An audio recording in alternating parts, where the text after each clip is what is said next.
That's true. I mean, you have that in every culture, though. I mean, look at the First Nations in America. They were here first, and they still, they're not really sure who they could trust ever. So, Yeah.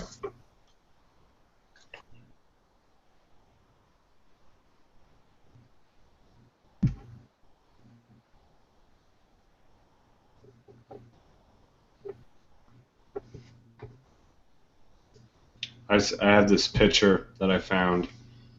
It shows this black cat looking up, all mischievous, and it says, "He doesn't hate you because of your gender, or your sexuality, your religious beliefs, or your political alignment. He hates you because he's a cat." Now, maybe we should take a few pages out of the book of cat. I concur with that if that means that I get to nap all the time at work. Felines, I believe they sleep the most of any mammal. Because I know dogs sleep, So much energy heating you. Yeah. I think I just read somewhere, actually, the cats sleep anywhere between 18 and 22 hours a day. Yeah. But they're constantly taking naps all the time. That's where we get the idea of cat nap. So I don't think they're sleeping contiguously. You see your cat active most of the day, or it appears like they're more active. Maybe they're sleepwalking, sleep hunting. Sleep hunting. Hey, it's a thing.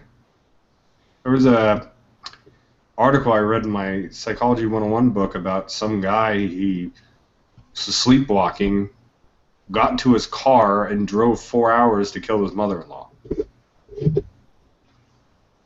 Well then. Yeah. That escalated quickly. Yes, it did. Well, 4 hours isn't all that quick.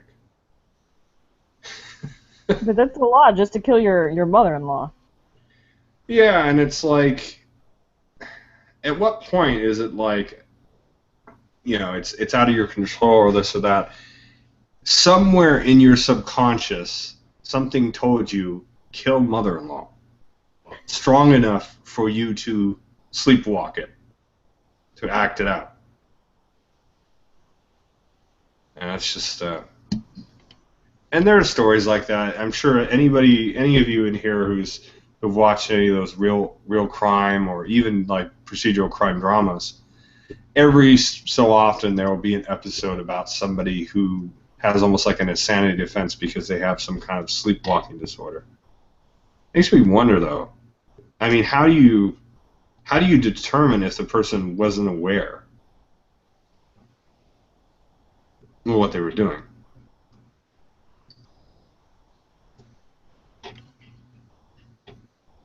Like, there was this episode that I watched on one of the Law and Orders, and there was this older guy. He was a football star, like a head quarterback or whatever it was, and he was doing some crazy stuff, and it was involved with another case involving underage prostitution. And when they took him to court, they determined that he wasn't at fault in the way that some of the other people in the ring were, because he wasn't actually a part of this prostitution ring, but also he wasn't aware of what he was doing. He barely knew who he was, because he had some kind of like dementia as a result of years and years of head trauma. So they actually were able to determine that that he was not cognizant, that not non-compos mentis, but something like it.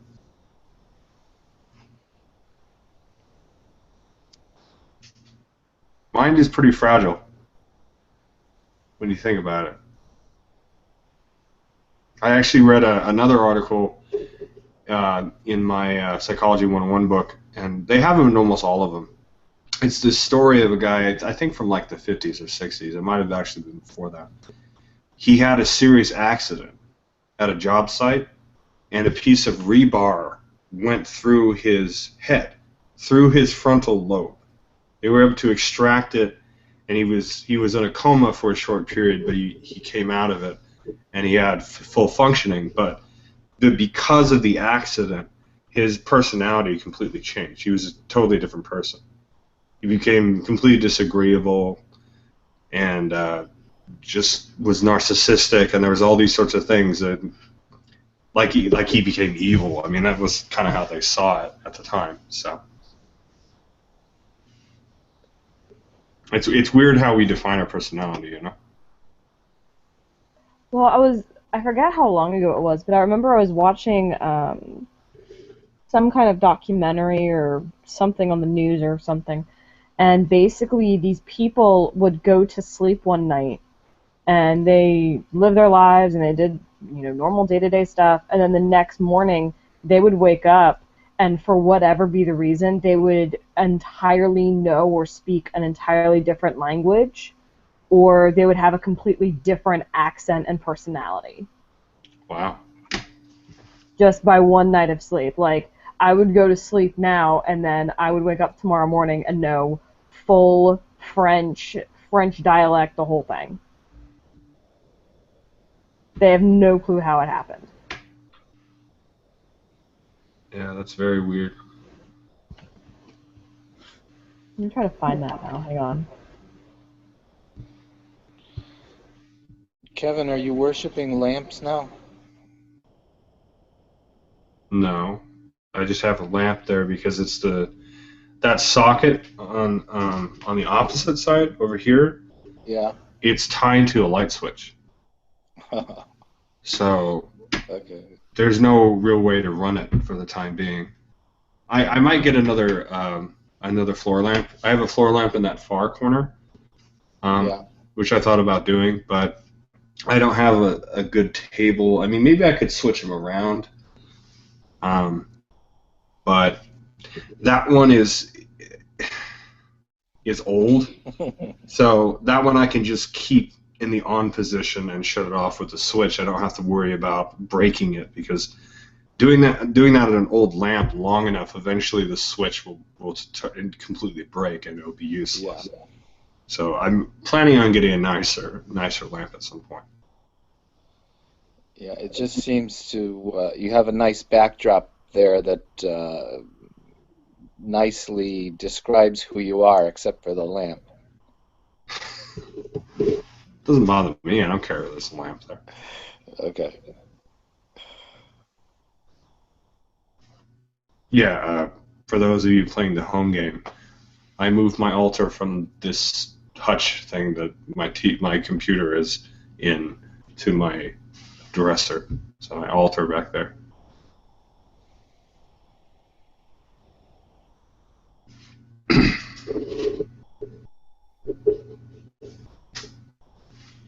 Who's the figure in the middle? Is that Mercury? No. Who's that? Wrong culture. For one, Mercury is Roman. Hermes is on there. Oh. Yeah. The main statue there in the center, that's the Artemisian bronze. It's a replica of the Artemisian bronze. That's Zeus. Oh, okay. And then on this side over here, the bronze in the front is Dionysus. And then I have to the left of Zeus, there's a head bust of Apollo. To his right, there's Artemis, Apollo's sister. On the far right is Hermes, and on the far left is Aphrodite. So you can't use Roman names? I could use them if I want to. Why? Yeah. I'm not practicing cultus Deorum. I'm practicing Hellenismos. There are some minor differences between Greek and Roman culture, mainly in ritual, but they are there. And as a misunderstanding that a lot of people have about the differences, the Romans didn't co-opt Greek gods. They didn't even co-opt Greek religion. They did adopt some of the Greek concepts. They even have a word for it. I remember the name in Latin, but they adopted this sort of Greek method more than they did anything else, and took some of the names and some of the mythological ideas. But the gods that were represented by that existed prior to them adopting the forms of the Greeks. So there were local Etruscan and Roman deities that were associated with that. It's a part of the reason why, for instance, Ares is more traditionally understood with warfare, whereas Mars is more associated with agriculture, because the earlier Etruscan deities he was associated with and became subsumed through were more associated with agricultural functions, more like a storm deity and less like a chthonic deity of battle like Ares is. But that was going on all throughout the ancient world. People were adopting all sorts of different ideas and making them their own. It's just like the current usage of Greek names for Egyptian gods, and the transferation of some of the Babylonian names into the Greek deity, or the Babylonians transferred into the Egyptians, which transferred into the Romans, if I remember correctly, but I'm probably wrong because I don't follow it much after the Egyptians. It's not all that inaccurate. Largely, part of the reason why we associate the Greek names with the Egyptian is the period in which there was Greco-Egyptian syncretism, the Hellenistic period, or late Roman period. It was more common for a Greek to also practice Egyptian religion than it would have been in centuries past. It was by no means a totally widespread practice, but it was one that did happen, particularly in ports where both Egyptian and Greek communities were placed, like Alexandria, or the many Alexandrias, because Alexander loved himself quite a bit. They make jokes about that quite a bit. There are many different Alexandrias.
That's what my altar looks like.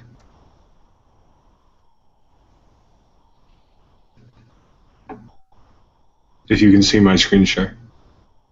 Yep. Right. I like it. Thank you. That chalice that I have on the left-hand side is sort of counterpart to Dionysus. I've had that since I was in high school. It's 15 years old. You can see the tarnish. It's made out of silver. and it actually has the base actually screws out, so I can clean the parts of it individually. That's really cool. Yeah.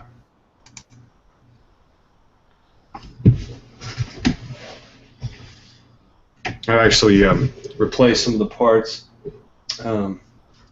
recently. I went to the 99-cent store and I got some of these glass bowls for some of my smaller components. I had some kind of just makeshift different things, little stone glasses and wooden stuff that was a little beat up. So I have my divination dice in one, and I have my purification barley in this. It's another layer of purification the Greeks would do. When they would make a sacrifice or an offering, they would take dried barley and sprinkle it around it. They would usually do that before they declared silence for the ritual. Sacred silence, It's not entirely necessary, but it's nice to help the demarcation of the sacred from the profane.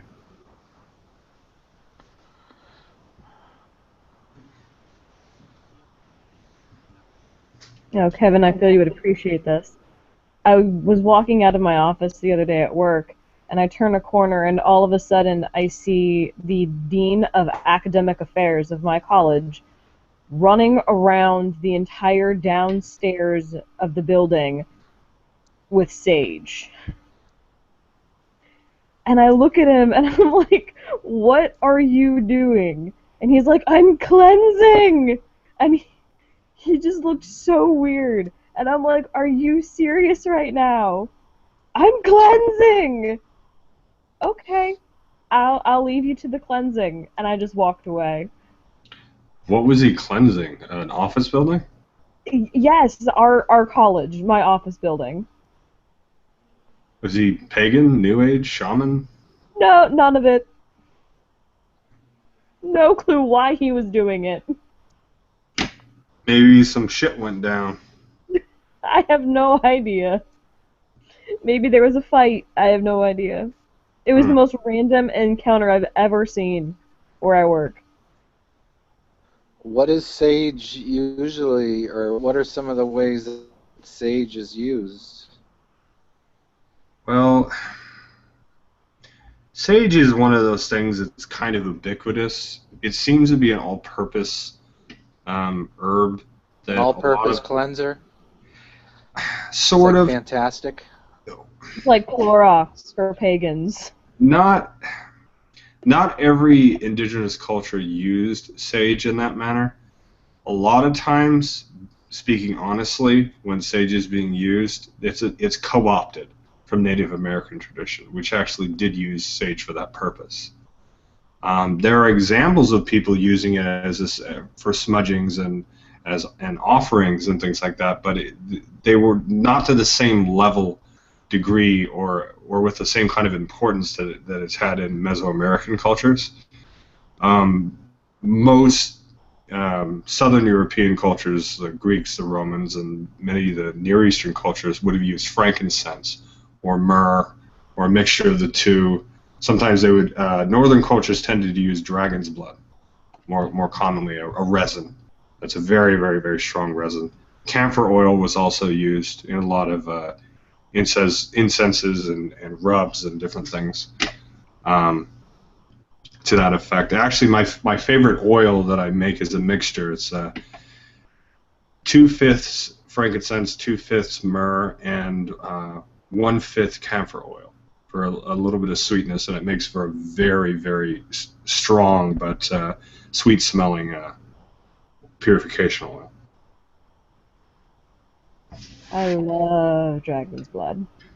Yeah. Dragon's blood's my favorite. I can't do incense here in the apartment because of the smoke alarms, so I've actually taken to using essential oils.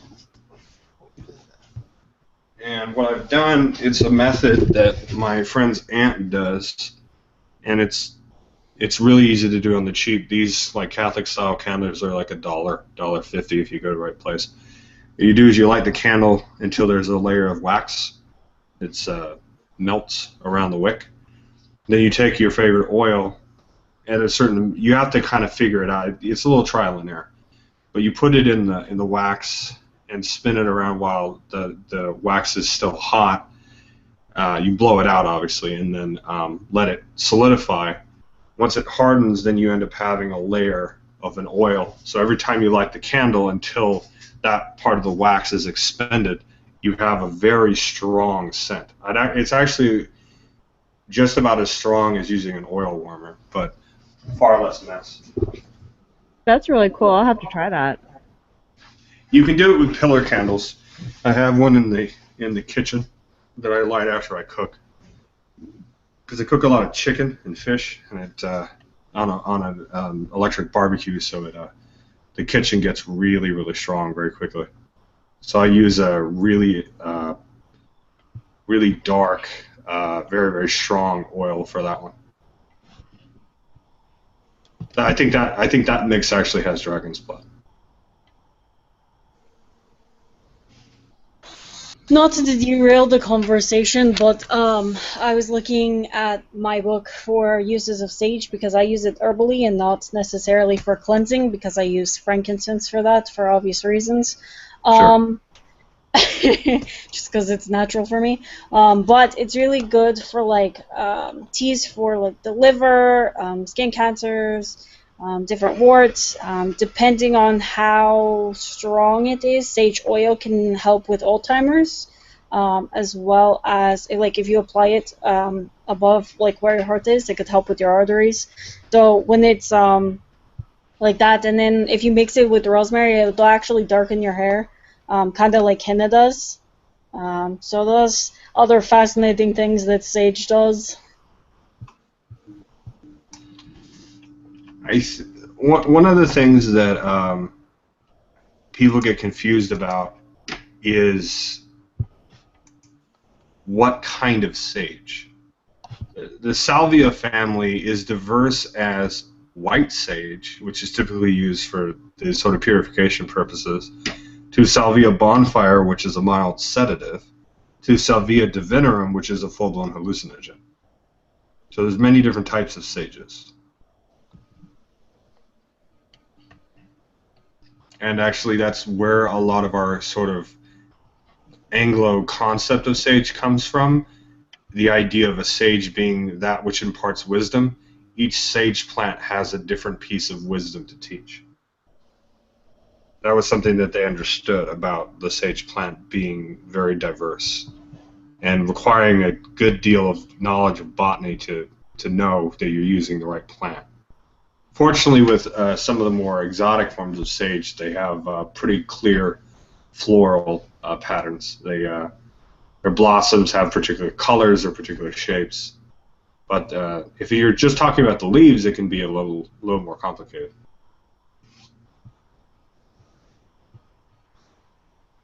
Yeah, like buying sage is a little silly. Like particularly here where I live in Southern California, there's a hiking trail about 3 miles that way on the border of my town and the one I was living last year, and they have white sage.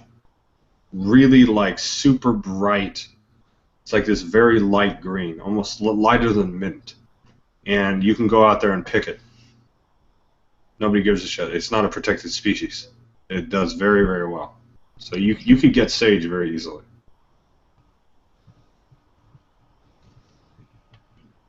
And you're going to get local sage that way. And thing is, particularly about the sort of culinary sages, the incense sages, stuff like that, is that they dry very well. It's part of the reason why a lot of times when you buy sage, you get to buy them in bundles. They retain a lot of their moisture for a long time.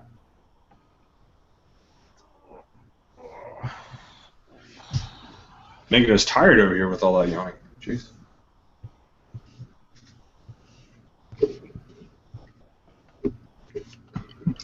I have that with thistle and sunflowers, like they're everywhere, and so it's just easier to just pick them. There's a lot of lamb's ear around here too, for whatever reason. Yeah. I haven't quite figured that out yet, but gosh damn it, it's useful. Yeah, lamb's ear from a distance looks like white sage, but when you get up close to it, the leaves are thicker and full of hair. They have cilia on the leaves.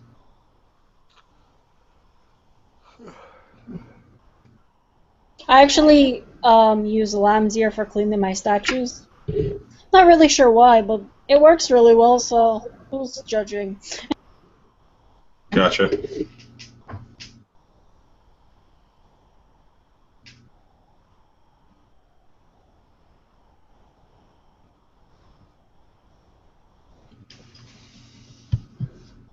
I actually have a little homeopathic remedy for some of you guys.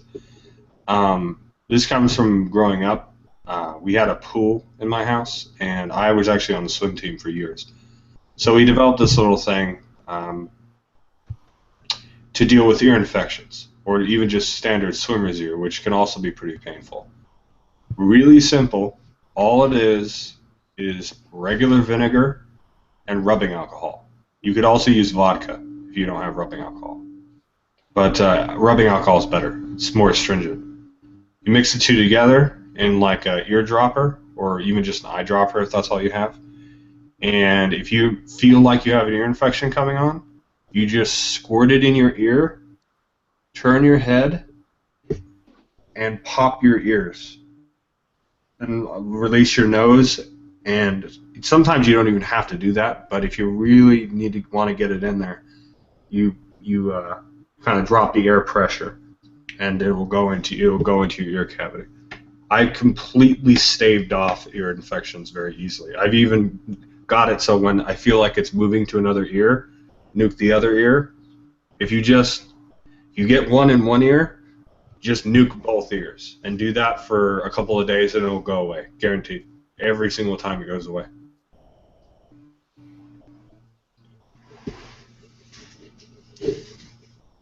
That's fantastic.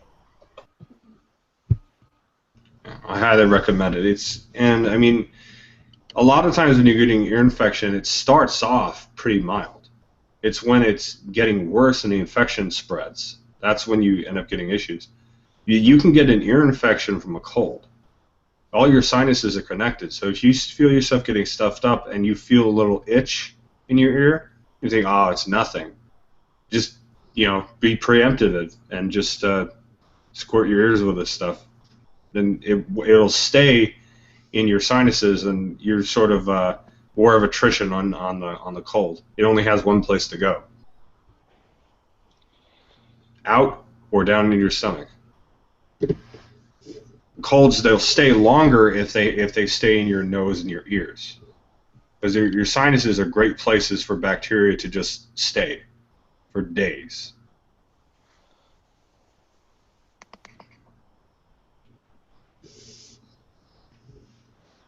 My colds always hit my chest first.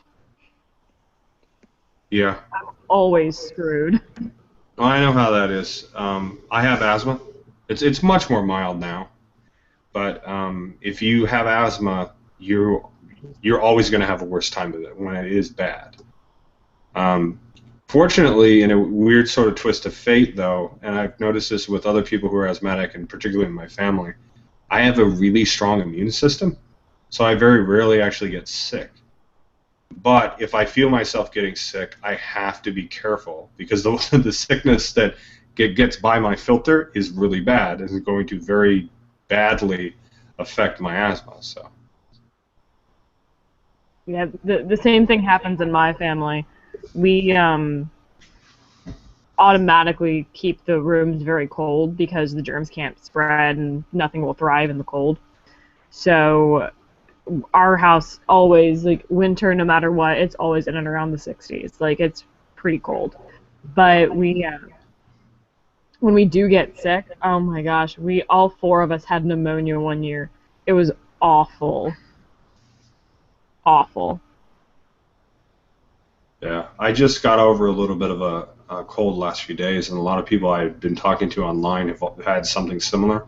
And a few of the people at the coffee shops I've been going to also seem to have had some stuff. So there's definitely something going around. But I notice if I tackle it, instead of getting my iced coffees, I always get my hot coffees. make sure to, do breathing exercises, clear out my nasal passages, keep out all the phlegm as much as I can, and drink a lot of water. It usually just goes away in 2 days. This is day 4, and it's almost negligible how much of it's left. But yeah, the chest is the last line of defense. It's where your lungs have cilia, and a lot of your mucus production is in the highest amount in your lungs and in your esophagus. So that's a good thing. It's kind of twofold. If it starts in your chest, you can attack it more strongly.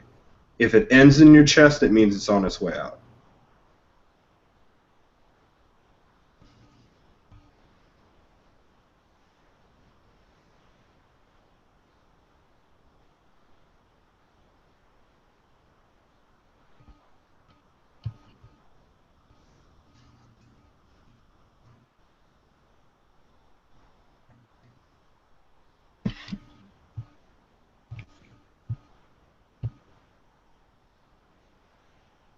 So what have you been up to, Sarah? Not much. I had to work today. Hmm.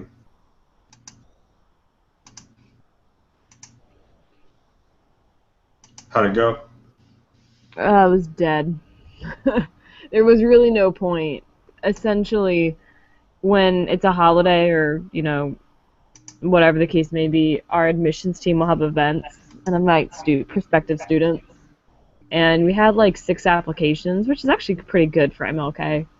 But otherwise, it was just, I was there from 9 to 4, and I met with 1 student. Mm-hmm. And it was incredibly boring. And I did my homework. And, I mean, no one was there. My director wasn't there, no one was there. So it was just kind of like, cool, you can pay me double for this. I'm cool with that. Hmm. And I came home, hung out with my dog. Made some stew. Yeah. I did finish my groceries for the week. I've been doing very well since I moved. I have a lot of money left over at the end of the week. Not spending near as much as I was before. This week I only spent $15 on groceries. I'm completely restocked. So, but I keep my meals very simple. Eggs and hash in the morning, sandwiches for lunch, and just a nice carb, veggie, meat thing. Same kind of thing. I have a Albert Einstein method of food.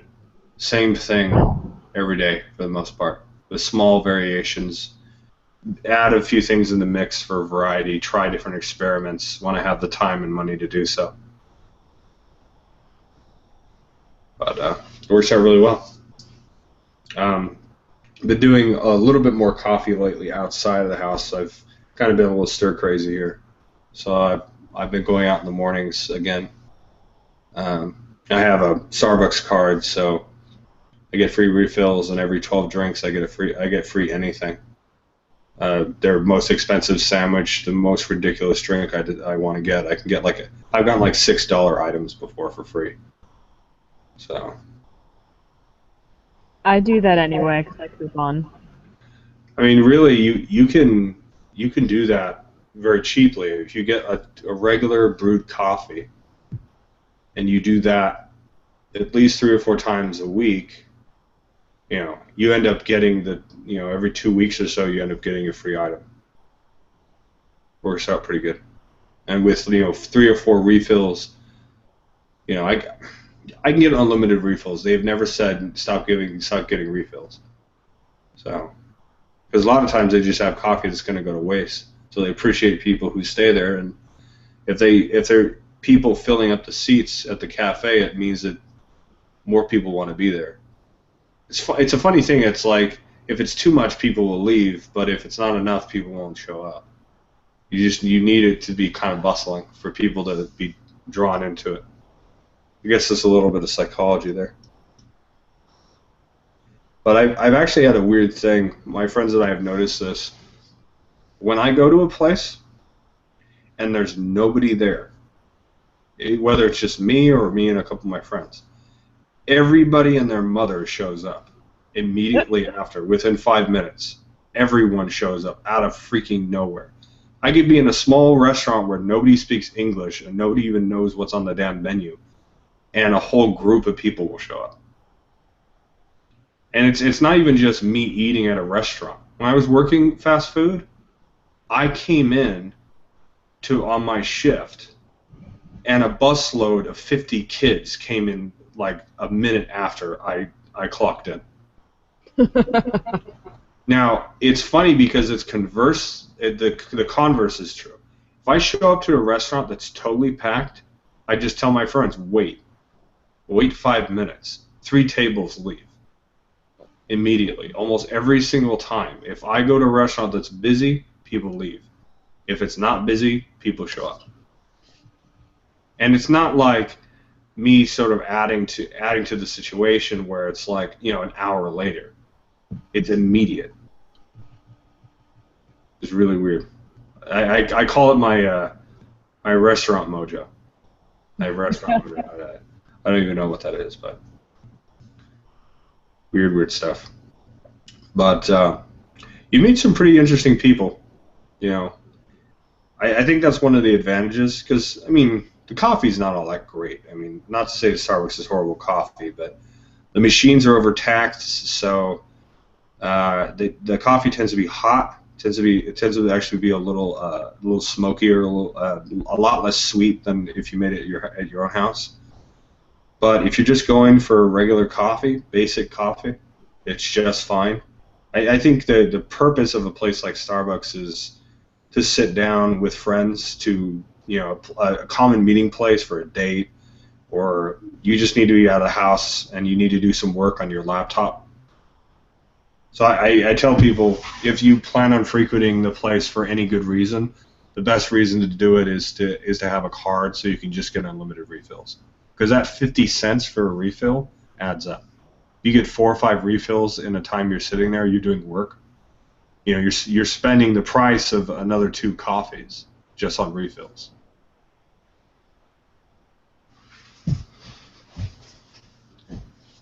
But yeah. What was I going to say? I had something on my tip of my tongue.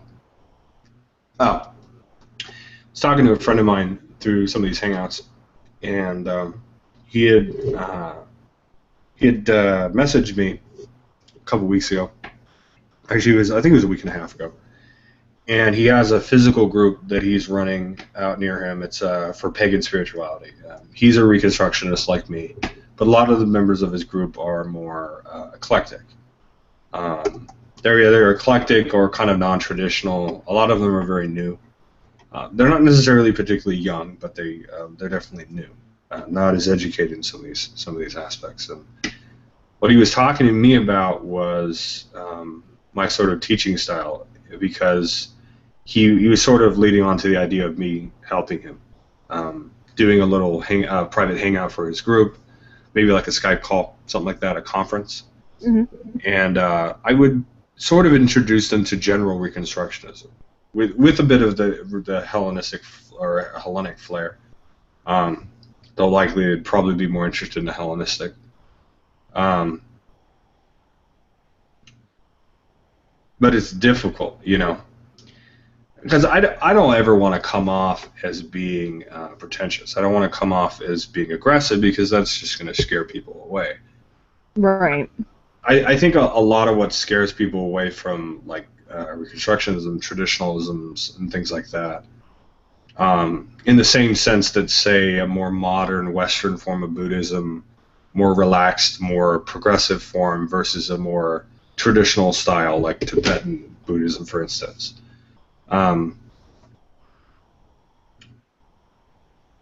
Is that level of education, of study, and of work and structure. A lot of people who go into something alternative, they go into something alternative because they have felt oppressed by structure. They have felt oppressed by particularly Christian structures. And a lot of times they make such an immediate association with that. They have a sort of knee-jerk reaction to anything that resembles faith, devotion, tradition, structure. Any of that to them seems dogmatic just by its very association or similarity to more orthodox forms of Christianity, despite the fact that even the most traditional forms of polytheism are orthopraxic, as I mentioned many, many times before. But, and I've had this issue since I was younger, because I have been asked to educate other people before. I've been asked to share my perspective in a class, whether it was a high school class or a college course. And yeah, I definitely have a way of being able to bring something down to somebody's level or make sense of ideas that are a little abstract or weird. But I'm not the kind of person who likes to dumb shit down. I really don't like that idea. Not just because not because I think it's beneath me, but I think it's beneath them. I don't think I do anybody any favors by oversimplifying something. I mean, if they're really interested in something that isn't just Silver Ravenwolf or some New Age author with a microphone around his fucking head for some reason, they're gonna have to put in. They're gonna have to put in a little more work than a 101 book to understand something else. But this would be the same if you were talking to somebody, Sarah, that was interested in maybe initiatory forms of witchcraft, or maybe something a little more complicated, a particular tradition of witchcraft or Wicca, versus the sort of generic, eclectic, solitary neo-Wicca type stuff. Yeah. But it's like that with any subject, really. I just, I feel like it's not necessarily that it's between a rock and a hard place, but more like people want to have their cake and eat it too. Yeah. They want there to be tradition. They want there to be historical veracity, consistency, reliability, but yet they also want it to be easy peasy. They want it to be like a WikiHow article that gives you 8 steps on how to do something, and that at the end of your little article you know everything. That's not how it works. So, and I hate to be the bearer of bad news with some of these people, but it's like this with a lot of culture right now. Some people need to be told, no, shit's difficult. Work. Don't be a lazy ass. Yeah. It's particularly that case of education. The trend, and it's different, and therefore, I'm gonna be pagan because it's the cool thing to do. Just no. Yeah. No. I honestly think that's. Sorry. Oh no, not you. I was referring to the people that do that. No, I figured as much. I thought I interrupted you. No, you're good. Go ahead. I think that's a part of the reason why there's a lot of blurred lines in pagan discussions, where you get, particularly among the eclectic side. I do have a bias here. I've admitted that before. This idea that everything is magic. This idea that all paganism is the same. That they somehow all follow the same rules, despite existing in all these sort of different cultures. And I've interacted with pagans over the years. It's part of the reason why I've not had very stellar experiences in the larger pagan community, because there's a lot of assumptions that are made. A lot of assumptions that are informed by a form of neo-paganism that isn't really formed. It's formless. It's whatever they want it to be. And when you come at it from the perspective of having some particular culture or tradition, whether that's modern or pre-modern or ancient, a lot of these people cannot handle being told that there are there are rules. There are rules to things. There are reasons why certain things work. There are reasons why certain things have that level of, like I said, authenticity, veracity. It's not just an identity. Your source of authenticity as a pagan is no different than it would be from any other religious tradition. It's based on how well you understand the tradition itself, how well you understand what makes it unique, what it's trying to say. But I mean, there are people who do very well in a very free-form path, for sure. It's not. I'm not just saying it's an anti-eclecticism, but the problem is there's an expectation. There's an expectation that everything conforms to that. And if you're anything else other than that, if you're coming at it from a strictly hierarchical, initiatory occult tradition, if you're coming from an ecstatic witchcraft tradition that blurs the lines between light and dark, or you're coming from the perspective of left-hand path, which has a completely unconventional view of deity, or from that of a Reconstructionist, I mean, it's there's a lot of variety, and it's not simple. I know that a lot of people, come to alternative religion because they feel left out. They feel like nothing speaks to them, so they come to it, and for them it's this amazingly exciting thing. But I think a lot of people are kind of like what you just said. It's the next new thing. And it's not just 15 and 16-year-olds trying to be edgy. It's 25 and 35-year-olds trying to be edgy. Yeah, very much so. And what does that level of immaturity say about them? What does it say about pagans, for that matter? Oh, yeah. They want to be taken seriously. And in this same conversation, I can speak from personal experience, happens in the LGBT community.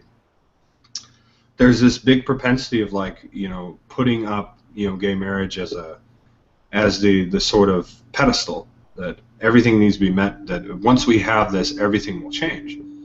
But I guarantee you, within the next few decades, when the final T is crossed, the final I is dotted, the gay community is really going to have to look at itself genuinely and be like, what have we done?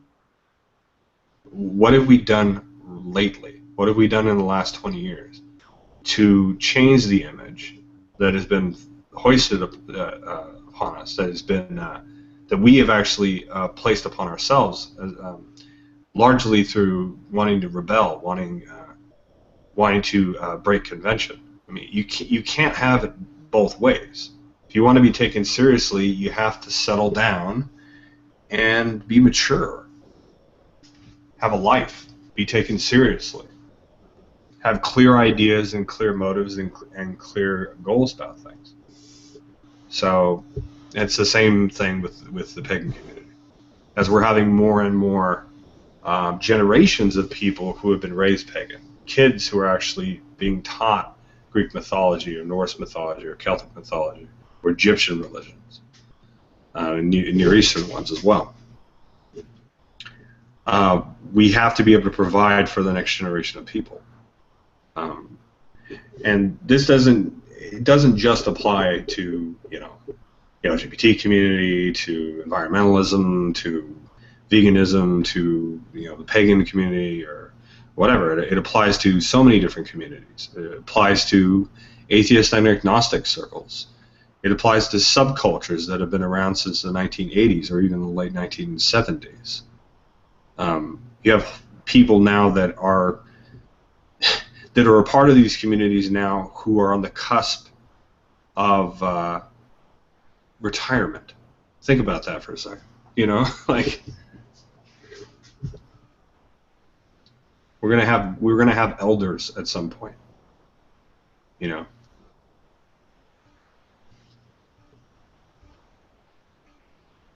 Really we do a little bit to a certain extent.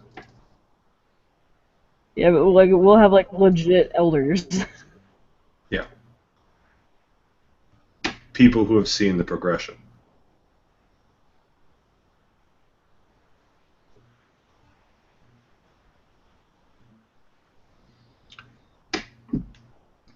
there was an article that I posted in a couple of the groups associated with this, and also on my own page, through a friend of a friend, and the article actually dealt with the perspective of a lot of pagans and polytheists on the kind of atheist movement and the way in which pagans and alternative spirituality, particularly, but also religion in general,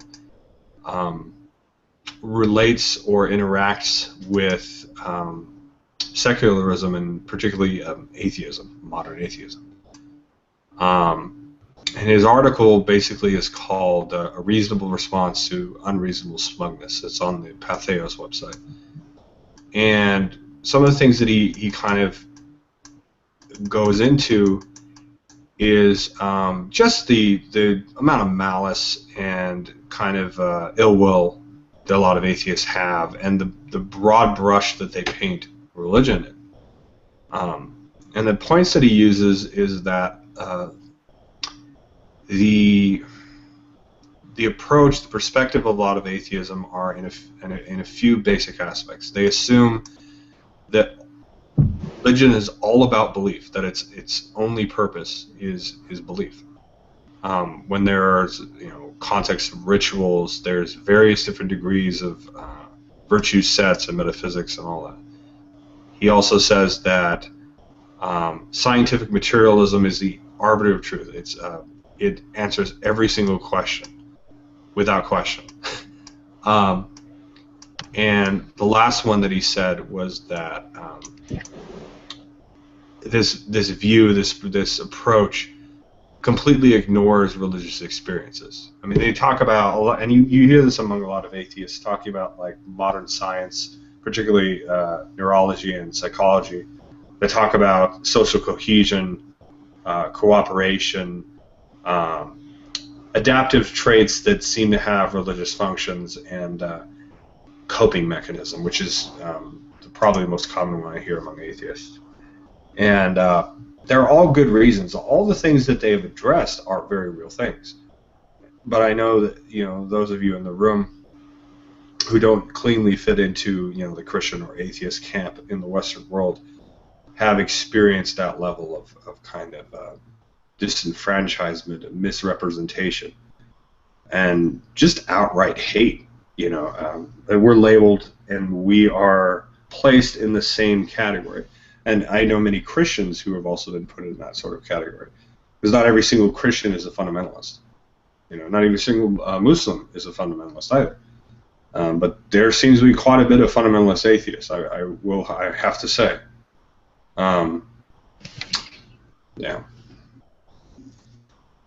And it's nice to see other people who are, of alternative spirituality. But this guy actually is a polytheist, which definitely helps. But people who are talking about it, who are mentioning that a lot of people who are not on the two camps are kind of lost in the shuffle, that nobody cares about what we think.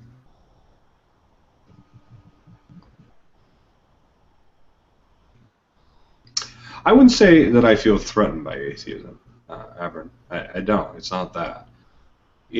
I feel a great deal of disappointment from atheists, and there was actually a post I was making the other day on YouTube that kind of reflects this as well, and it was through a friend of mine.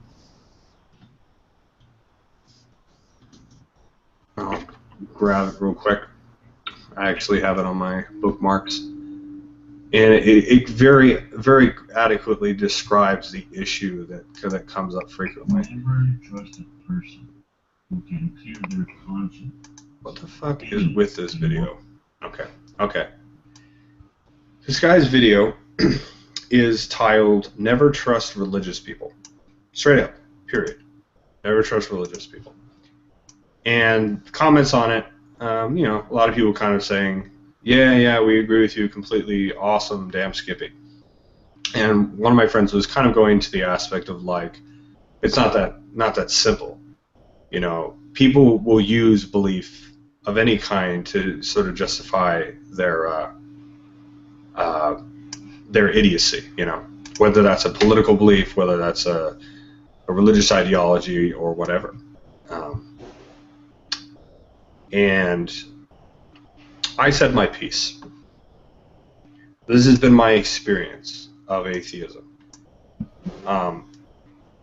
This conversation among atheists reflects the pervasive modern Western bias, where all religion to them is or is like Christianity, and then only the most fundamental forms, because they only care about Christianity. It's the only thing they educate themselves in.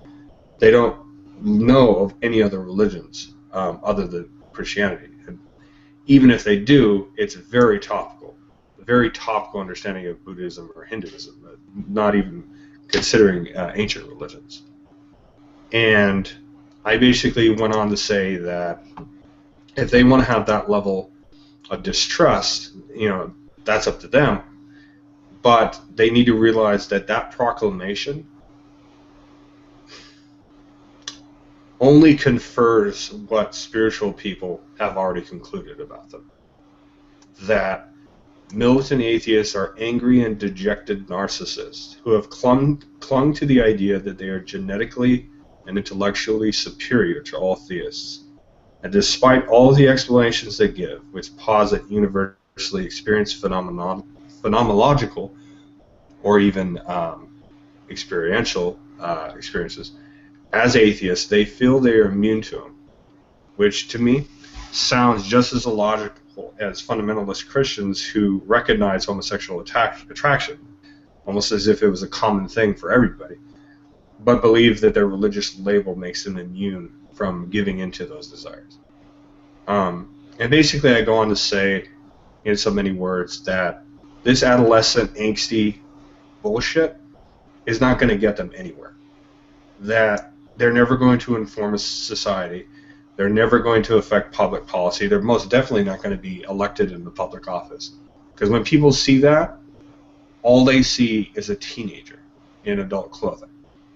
Somebody who doesn't really participate in any real mature discussion. They're just there to shit on anybody and everybody who disagrees with them. And it goes without saying that basically all the people participating in that discussion conferred everything I just said. At one point, one of the guys in the conversation straight up says that if you have faith, that level of faith, that you should jump off a fucking cliff. I'm not even lying.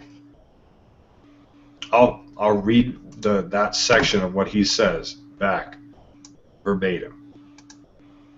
Seriously? Yeah. I'll be blunt. If religion is sacred to you in this current existence, and your faith is rock solid, then I suggest you prove it. Go up to the highest place you can find, stand on the edge, and fall. The ones who took their divine leap of faith are now very dead.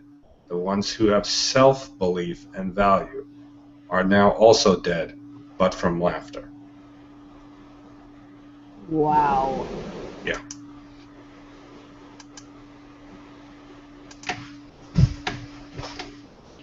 He has issues. Yeah.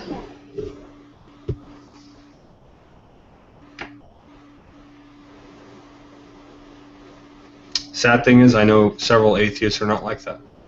But they don't even have a voice.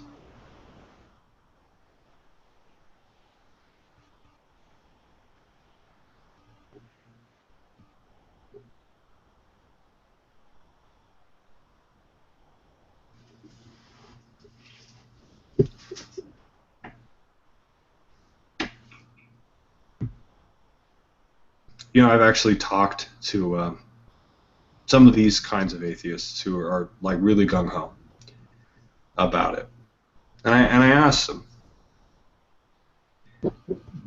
do you believe that if the world was atheist, if all religion died out completely, that there was just no religious practice, which arguably is not a possibility, it's not plausible. It just doesn't happen. There's nothing in human society which is suggested as such. But arguing their point, playing devil's advocate, do they believe that all suffering would end. And a lot of these people honestly believe that if religious structures were taken away, that we would live in some kind of idyllic Star Trek fucking universe. That there would be no currency, that there would be no poverty, there would be no death. That we would live in this transhumanist utopia, that race wouldn't matter, that language wouldn't matter. And every single time, I point out the fact that what they're describing is totalitarianism. Yeah. Because the only way that you could eradicate all religion is to eradicate all culture. Yep. And the only way to eradicate all culture is to eradicate class distinction, to eradicate all of the sociological structures that have been in place for thousands of years. The tribal cultures that we've had, where everyone had a place, everyone had a role, whatever that may be. That those are entirely endemic to the human situation. To take one aspect out of that is to completely, radically change that sort of situation, that we would have to do so by force. The only way that their world will exist is by force. And I find that that's where a lot of the creepy kind of super condescending forms of a very almost hyper-liberal politique come from, is this idea of we know better, that it's for your own good. I've met a number of socialistic, super hardcore veganistic, environmentalist atheists out there. There's sort of like a confluence of all of the most bourgeois kind of liberal stereotypes in one person who honestly believes that. That if society is motivated by this new consensus as they've described it, that all of these problems, all of the world problems everywhere will go away. And I don't know if I feel sorry for that level of naivete, or if they are revealing an ulterior motive that's pretty sinister. I'm really hoping it's the first one. Yeah. Because what they're kind of suggesting, and arguably is a point that I've made before about atheists and what I've taken to calling veganists.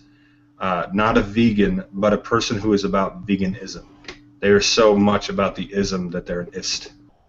It's a term that I sort of coined recently.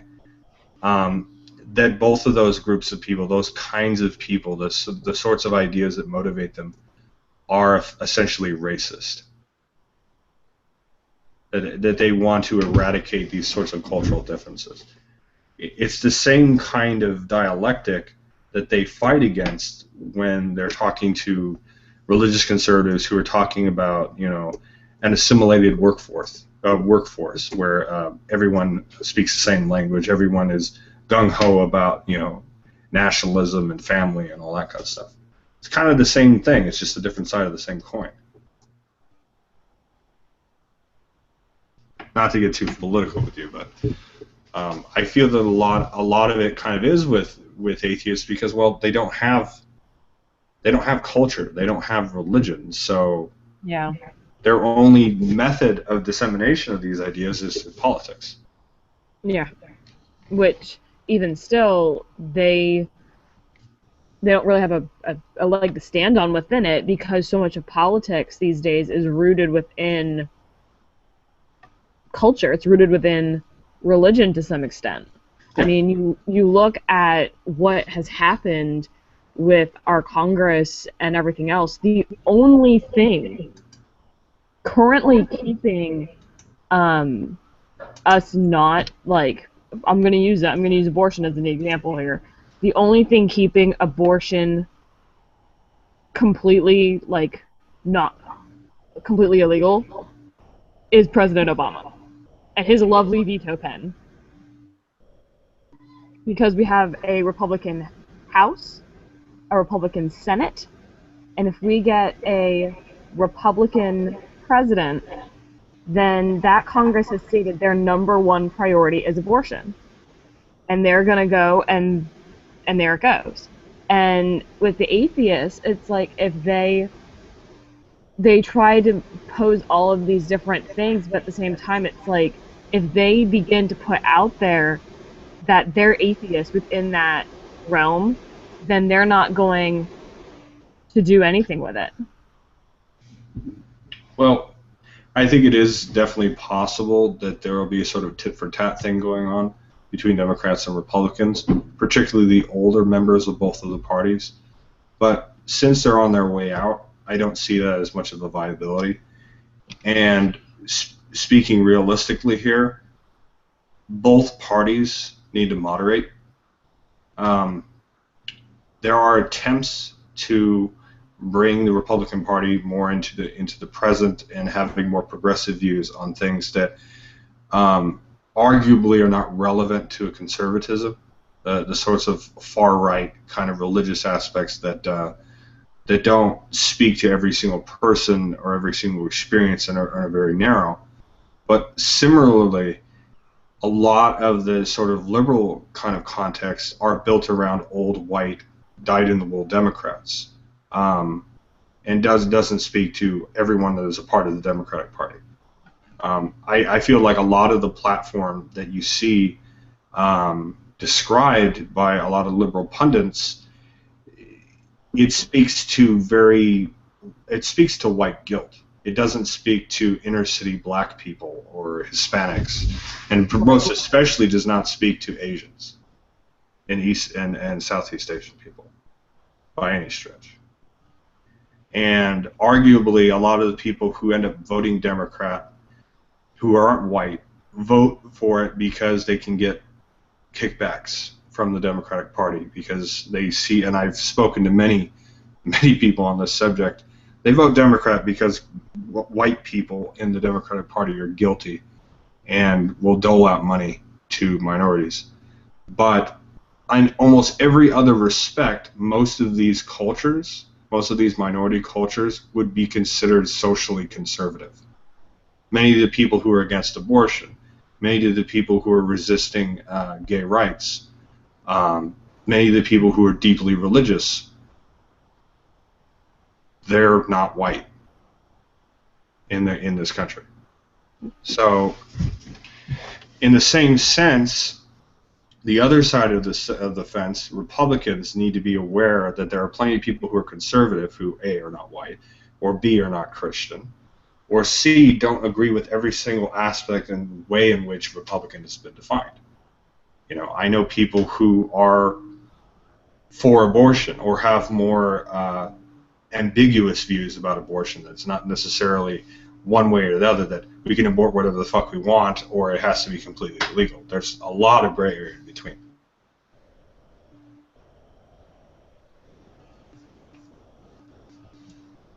And getting back to the earlier thing, I think that a lot of the atheist influence, the secularism that seems to be influencing politics, it makes it too simplistic. It isn't aware, or it's not taking into account those sorts of cultural and religious, or both, aspects that help to motivate the structure of society and the way in which people live. They think it's just a simple matter of taking it out of the equation. That if you just educate enough people, if they watch enough Bill Nye, that they won't have a religion. Seriously. I mean, that's what it feels like in a lot of these sorts of conversations.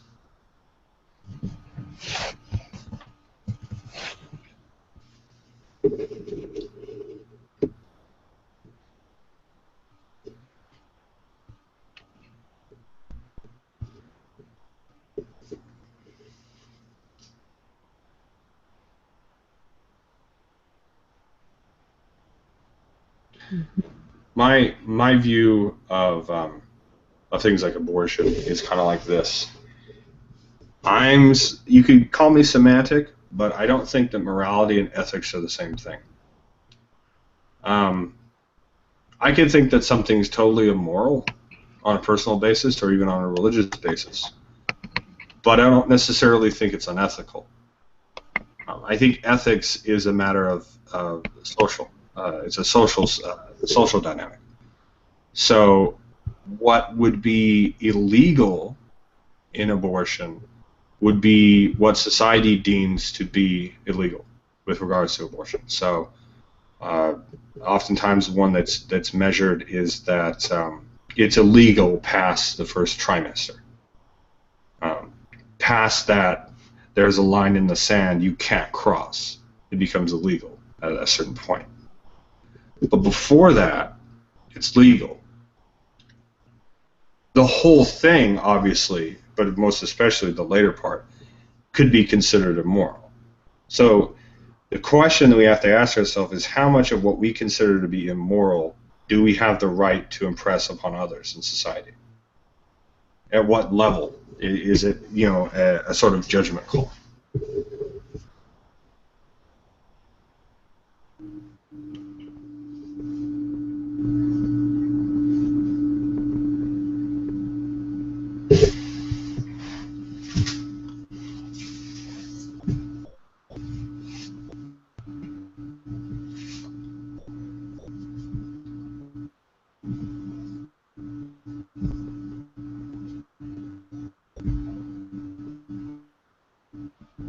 Well, Ruben,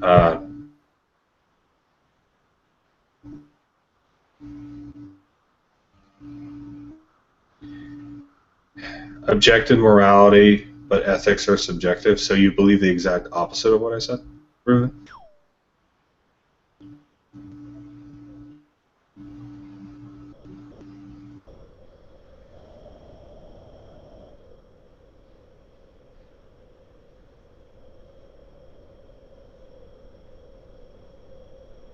Okay.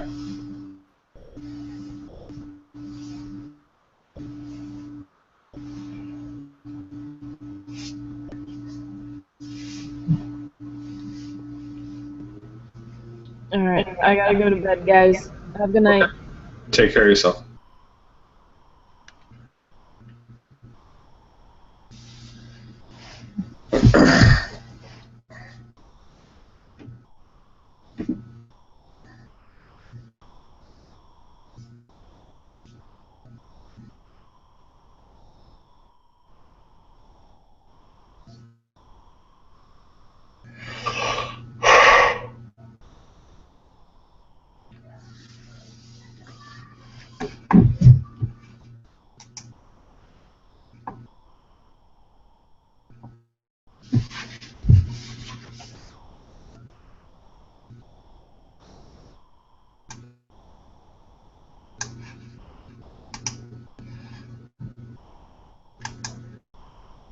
One of those mysteries of technology. Everything's connected, but not everything works. Yeah, we were talking the other day.